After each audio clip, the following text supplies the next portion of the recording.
All right, so here we're just going to cover some important miscellaneous stuff in the Python language, which we haven't covered yet. A couple of these things I may have already mentioned in passing. First thing is help. Python, as a language, has built-in help capabilities, and it will basically show you chunks of the documentation. And most of the packages that are implemented, most of the libraries that are available for Python, also follow this convention and provide help.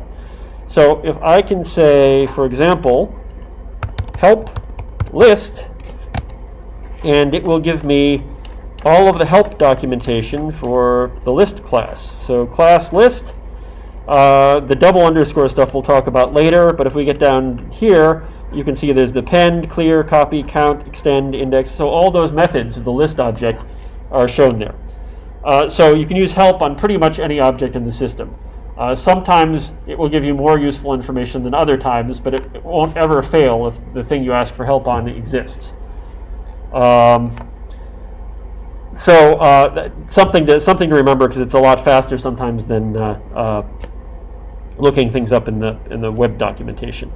For math, math is a good example. If I say import math, help math, then I can actually get sort of a list of all of the stuff built into the math module, including the list of constants that are supported. Now, I should point out that if I say, when I say from cmath import star, for example, I can't say help cmath after doing that. Because here I'm not saying, it's never creating the symbol cmath in the system. It's just saying, I want you to take all the stuff that's inside cmath and make that available. If you want to be able to do this, you have to say import cmath. And then you can get access to the contents of the module. That's a subtle difference, and I'll explain more about that later when we talk about modules in depth. Comments. This is extremely useful and necessary, basically, when you're writing code.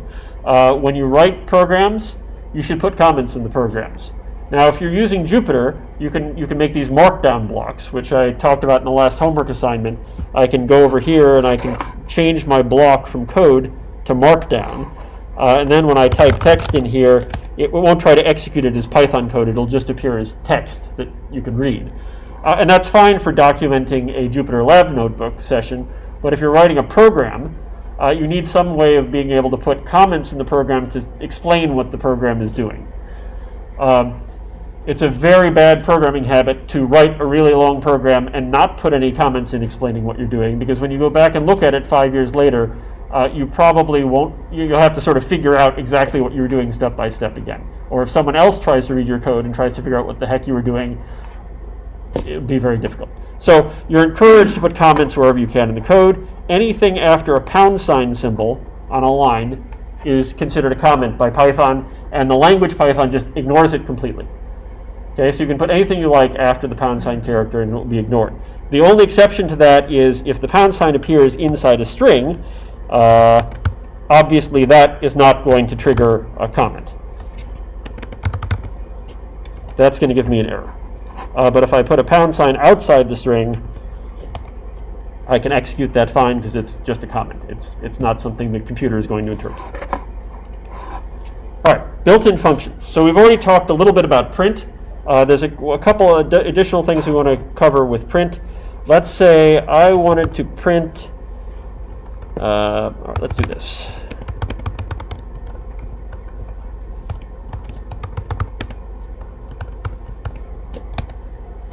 Okay, that's terrific, but let's say I wanted to put all of those things on the same line. When you do a print statement, it moves to the next line automatically.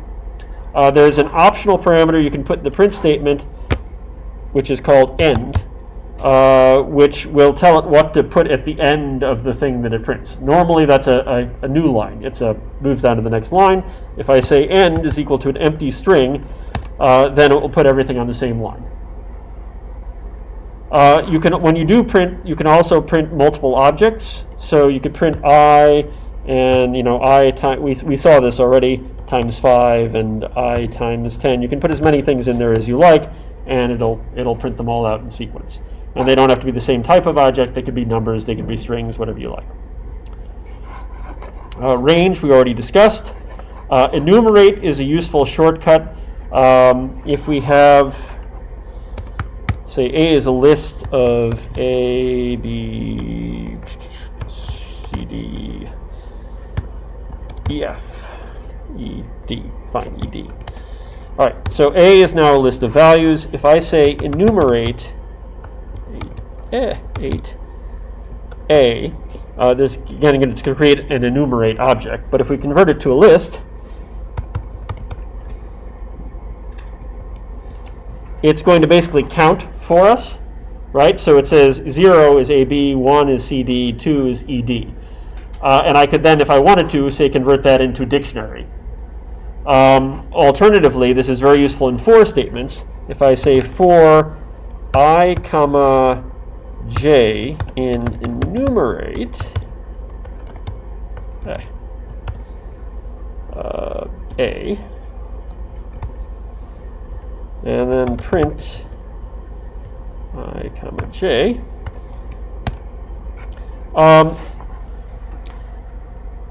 instead of just assigning, so in this, normally if I said for I in A, I would be equal to AB, then it would be equal to CD, then it would be equal to ED.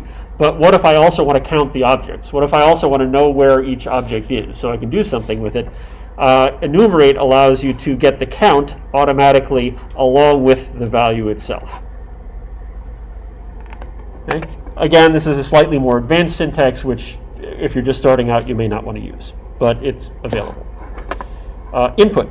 If you need to ask the user for a value, input is the easiest way of doing it.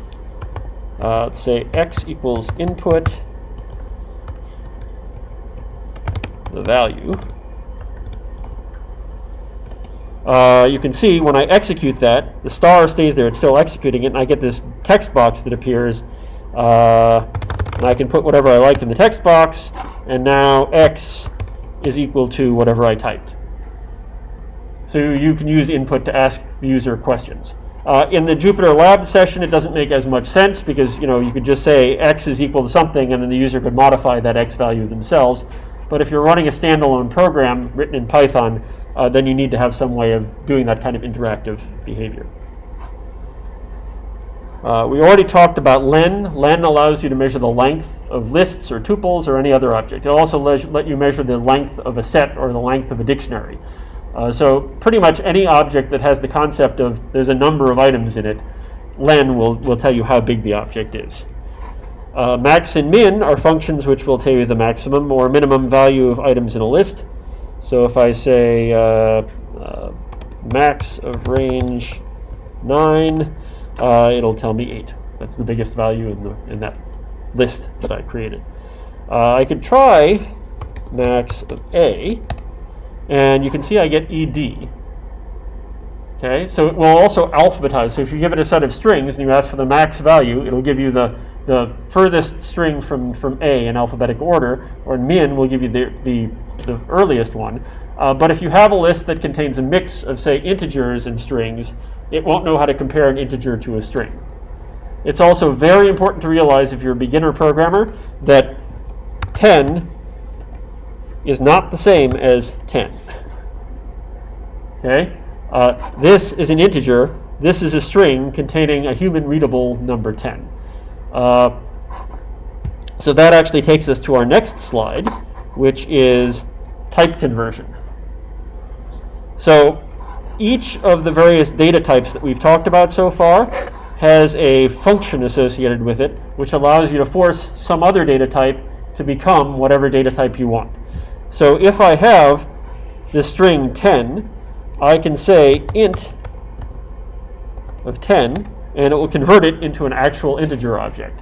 So if I say 10 times 2, I get 1010, whereas if I say int 10 times 2, I get 20. Okay? I can convert to integers, I can convert to floating point numbers, I can force things to be complex, I can convert any value basically into a Boolean value. I can do the opposite of what I was just doing here. If I say str of 10, it will give me a string representation of whatever is inside str. I could coerce. This actually will be an error because I can't convert a single value into a list of items. If I want to do that, I actually have to create a list first. So I could say list of, oops. So let's make a tuple, and I can convert the tuple, oops, I missed, there we go. And I can convert a tuple into a list, or I can convert a list into a tuple, or something like that. So basically, these allow you to do various types of data conversion. As long as the object is plausibly compatible with whatever you're trying to convert into,